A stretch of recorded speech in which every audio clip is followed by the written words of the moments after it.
রোহিঙ্গাদের জাতিগত নিধন থেকে রক্ষায় আন্তর্জাতিক উদ্যোগের আহ্বান জানিয়েছেন প্রধান উপদেষ্টা ডক্টর মোহাম্মদ ইউনূস। নিরাপদ প্রত্যাবাসনে ৭ দফা প্রস্তাবও দিয়েছেন তিনি। রোহিঙ্গা সংকট সমাধানে কক্সবাজারে শুরু হওয়া ৩ দিনের অংশীজন সংলাপের মূল অধিবেশনে এসব কথা বলেন প্রধান উপদেষ্টা। নামিরা আহমেদের প্রতিবেদন। রোহিঙ্গা সংকট সমাধানে পররাষ্ট্র মন্ত্রণালয় ও রোহিঙ্গা ইস্যু বিষয়ক হাই রিপ্রেজেন্টেটিভ দপ্তরের যৌথ আয়োজনে কক্সবাজারের উখিয়ায় শুরু হওয়া ৩ দিনের অংশীয়জন সংলাপের মূল অধিবেশনে যোগ দেন প্রধান উপদেষ্টা ডক্টর মোহাম্মদ ইউনূস। বলেন, সম্পদ এবং সামর্থ্যের সীমাবদ্ধতা থাকা সত্ত্বেও মানবিক কারণে রোহিঙ্গাদের পাশে থাকছেন Bangladesh.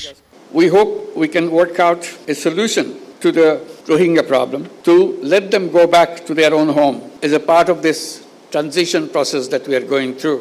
It will be complete when we see we have also achieved this goal to have all our Rohingya guests to return to their own home in their own environment.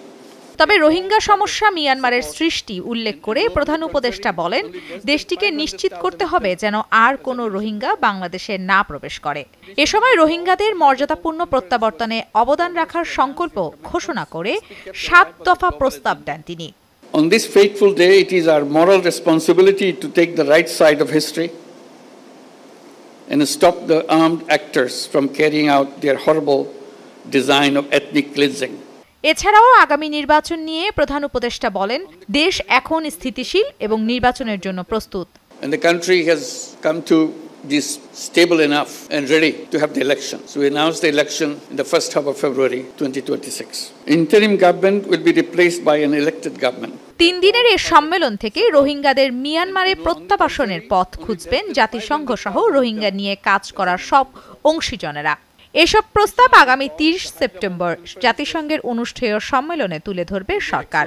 And put an end to the genocide and crimes against humanity. Namira Ahmed, news desk, channel 9। Only less than 500,000 of them